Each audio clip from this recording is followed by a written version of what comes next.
2023 was heralded as the biggest year in the history of video games to ever video game a game of videos, and as that incoherent word salad might suggest, it was a busy year for us here at IGN. That said, 2024 is shaping up to have quite a few big releases as well to keep you from finishing your 2023 backlog that you piled up because you were so busy tormenting Koroks and trying to get to second base with Shadowheart.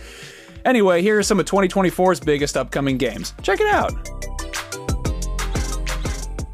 Now before we get into it, just a quick disclaimer that video game release dates are about as reliable as weather forecasts at this point, so it's possible, if not likely, that a few of these get delayed or otherwise shuffled around. Also, this is by no means a comprehensive list of everything coming out in 2024, it is just a handful of games that we thought you might like to have on your radar. If something that you're excited about personally didn't make the cut, I swear it's nothing personal or political or weird or sinister or Machiavellian.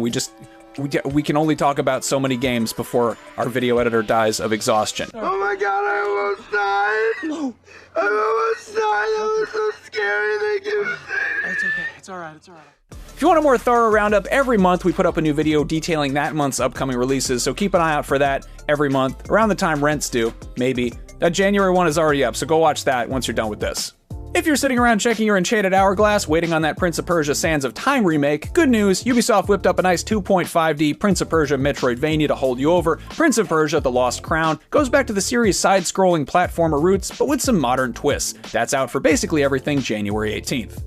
On January 26th, hot on the heels of last year's new installments of beloved fighting games Street Fighter and Mortal Kombat, Tekken enters the fray with its 8th entry, which is putting those new-gen consoles through their paces and really showing what Unreal 5 can do. That's on PS5, Xbox Series, and PC.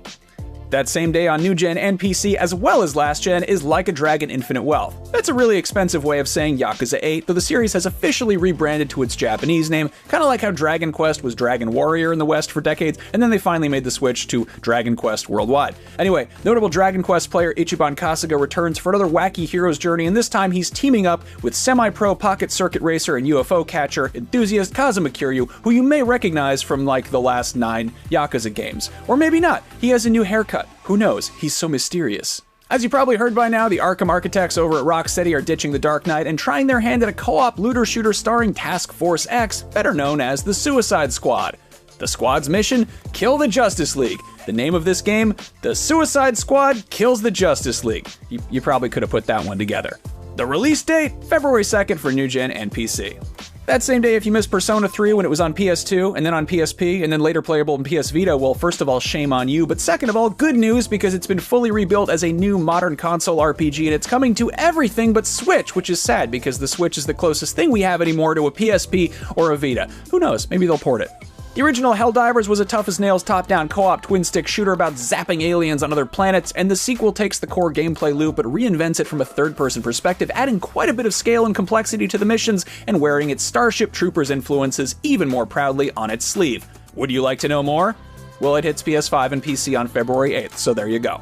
One game that has been in the works for quite a while is Skull and Bones. What began as a spin-off of Assassin's Creed Black Flag's naval combat has been delayed something like 7 times, so pardon me if I'm skeptical that this game will actually come out on February 16th, but that's what they're saying this time, and that's on new gen, PC, and Amazon Luna. On the 29th, Cloud, Tifa, Barrett, and company are back, joined by quite a few familiar faces, and now they're turned loose at a massive, sprawling, open-world, and infinitely more detailed recreation of the original FF7's overworld map, which you can travel around by Chocobo, or on a Segway if you so desire. FF7 Remake was an incredibly ambitious start, and it sounds like Rebirth is going to be a substantially larger undertaking in all the best ways. Homeworld 3 is the long overdue follow-up to a beloved deep space strategy game that was released over 20 years ago. On March 8th, this franchise emerges from cryosleep on PC, so here's hoping it can adapt to life in the 2020s. On March 20th, one of the great grandpappies of survival horror gets a new installment. At a glance, Alone in the Dark might seem like another remake along the lines of what Dead Space and Resident Evil did recently, but it's being framed as a revival, which is fitting given the Southern Gothic themes. It's telling a whole new story, but longtime fans will likely get some deja vu as it is set in Derceto Manor, where the original 1992 game took place. On March 22nd, Dragon's Dogma 2 drops, the feverishly anticipated sequel to Capcom's criminally underrated open-world action RPG. This has the same kind of extremely vocal fan base that Demon's Souls did before FromSoft dropped Dark Souls and it blew up so big it inspired a whole friggin' genre. That's not to say that Dragon's Dogma 2 is the second coming of Dark Souls, but it'll probably click with Elden Ring fans dying for a big, sprawling Western fantasy action RPG with crunchy boss fights. Meanwhile, if you're ready to commit seppuku because Sony and Sucker Punch have been shinobi silent regarding the next Ghost of Tsushima, Rise of the Ronin might hold you over, and this will likely click with antsy Soulsborne fans as well. The PS5 exclusive open-world action RPG comes courtesy of Team Ninja, the studio behind last year's Wolong Fallen Dynasty, the Nioh games, and of course, Ninja Gaiden. Still on March 22nd, and probably considerably less punishing than those last two games, there is Princess Peach Showtime. Mario's Mushroom Matriarch takes the spotlight in a long-overdue solo adventure of her own. This isn't a role-playing game in the conventional sense, but the whole thing is framed as a stage production, and Peach dons different costumes with different abilities to play various roles, if you get what I'm saying. The stages and set pieces will be just that, in a literal theatrical sense, so it'll be nice to see Peach flexing her dramatic range. Here's hoping it's a crowd pleaser. I probably don't need to tell you that is exclusively on Switch, because it's a Nintendo game. Anyway, enough about cute princess stuff. If you're looking for an ass-kicking, mark your calendar for August 20th. Because that is when the long-awaited black myth Wukong will make its journey westward, probably to beat you up. Developed by Chinese studio Game Science, this Souls-like pulls from the classic folktale Journey to the West, which was the original inspiration for Dragon Ball, and which was loosely adapted into a video game back in 2010 in Ninja Theory's enslaved Odyssey to the West. Our Black Myth preview from last year says it's definitely got some Soulsborne DNA, but plays in a way that it's all its own. That's on new gen and PC. Meanwhile, a few weeks and about 38,000 years later, there's Warhammer 40,000 Space Marine 2, which drops September 9th. Years of War's muscle-bound dudes in power armors with chainsaw guns copied Warhammer 40k's homework a little bit, so it was only fair that Warhammer did the same. Back in 2011, the original Space Marine was widely praised as a totally solid Gears-like, set against the utterly bonkers backdrop of Games Workshop's tabletop game. Now, a whole middle schooler's lifetime later, it's getting a sequel, which looks to take full advantage of new-gen hardware to render massive swarms of Tyranids for you to brutally eviscerate in the name of the Emperor. Following the same Warhammer 40k naming convention of aggressive word plus type of melee weapon followed by a number, there's also Hellblade 2, Senua's Saga. The follow-up to Ninja Theory's 2017 sleeper hit, Senua's Sacrifice, Senua's Saga looks to be raising the bar in every possible way while maintaining its blend of dark fantasy and psychological horror, heavy emphasis on the psychology. That's on Xbox Series and PC, but we do not have a release date quite yet. Also on Xbox Series and PC with no hard release date is Stalker 2 Heart of Chernobyl, though that does currently have a release window of sometime in the first quarter of 2024. Considering this game's development was put on hold so members of the Ukrainian team could step away from their desks to defend their country from invading Russian forces, I don't think anyone will fault the studio for the long wait or get mad if the release gets delayed further. It looks like a massively ambitious game, and the original is a modern classic, though maybe not exactly modern anymore. In the time since the last Stalker game's release, the actual Chernobyl exclusion zone has become a tourist destination. From this point forward, the rest of the games in this video do not have a release date or release window at all. It's the Wild West, so to speak. Speaking of which, one of these games is Star Wars Outlaws. In addition to looking like a space western, it's also wild that it took this long to get a game that could be described as GTA, but with speeder bikes and blasters and Jabba the Hutt. From the looks of things, that's what Outlaws is shaping up to be, though, to be precise, it's a Ubisoft game, so a more apt comparison might be Watch Dogs with Womp Rats. I am definitely not complaining at the prospect of an open-world Star Wars game that focuses on the scum and villainy of a galaxy far, far away. I will, however, complain if Bossk and Dengar and Zuckuss don't show up.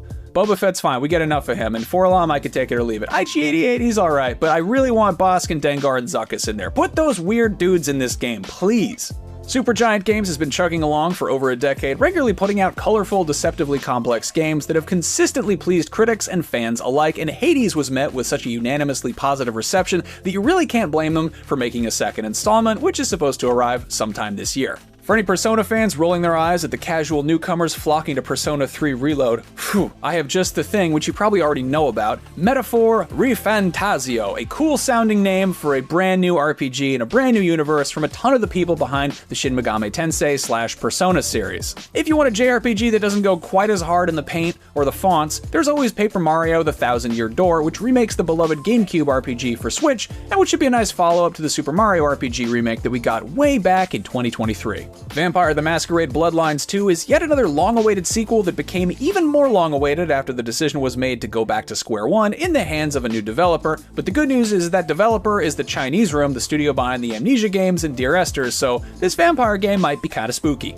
It's the skin of the killer, Bill. If the phrase Seiken Densetsu means anything to you, you're probably well aware of Visions of Mana, but if you're not, it is the first mainline entry in quite some time in Square Enix's beloved Mana action RPG series that got its start way back a million years ago as a Final Fantasy spin-off for the original Game Boy. Anyway, it's probably better known as Secret of Mana on the Super Nintendo. Here's the part of the video where I say that I would like to get an HD remake of Secret of Evermore, which was like the weird sort of bastard American cousin of Secret of Mana that was on Super NES. I love that game, one of my favorite games of all time. I'm one of 17 people who feels that way. Thank you for listening. Let's talk about games that are coming out in the future. There's no shortage of big fat fantasy RPGs being cooked up by the fine folks at Xbox Game Studios, and Avowed looks like it could make a nice amuse-bouche for anybody who's licking their chops waiting around for Fable Horizon, or Skyrim 2, Dragonborn Again, aka Elder Scrolls 6. Anyway, Avowed is set in Obsidian's Pillars of Eternity universe, and it looks like a fun first-person high fantasy jaunt, and based on Obsidian's pedigree, it should have some good twists and turns depending on what kind of bad decisions you make, you know, like a proper RPG. This list is not alphabetical, but Zenless Zone Zero has too many Z's in the title to not put it last. That is the next free-to-play action RPG from the Genshin Impact and Honkai Star Rail team, and this one has a super stylish, quasi-futuristic urban setting that's going to be coming to mobile and PC, and probably console at some point. Speaking of which, Genshin is expected to hit Switch at some point in 2024, and there's very good possibility that Nintendo might just drop a new console entirely, whether that is a Super Switch, or a Switch U, or something totally else entirely, probably with a better name. That'll of course have its own share of new games at launch and thereafter. And like I said, there is a ton of other stuff we didn't cover. Elden Ring's Shadow of the Erdtree DLC is going to be a substantial expansion to an already massive game. There are some rumblings about the next Doom game, possibly a prequel. And then of course long-awaited sequels like Metroid Prime 4 and Dragon Age: The Dreadwolf Rises, just to name a few. But as of recording this in late December 2023, details on all of those are pretty vague, so we can tackle them some other time. On that note, I'm going to shut up so my wonderful video editor Chris Del Padre can put the finishing touches on this video, and our wonderful producer Amanda Medina can publish it, and we can all shut down our computers for the holidays and go be with our loved ones. I mean, right after I tell you to sound off in the comments with the games that you're most excited about in 2024, especially if I forgot to mention them. Tell us why you're looking forward to them. Explain why or why not. Use complete sentences. Your answer is worth 10% of your final grade. For extra credit, go check out that video on January's big game releases, and make sure you are following and subscribed to IGN on your platform of choice for all of the latest updates on upcoming games and other entertainment. And there's the bell. Happy New Year, everybody. I will see you later. I'm shutting my laptop. I'm gonna go and have some eggnog. And drop my mouse and f*** up my teleprompter. Oh no!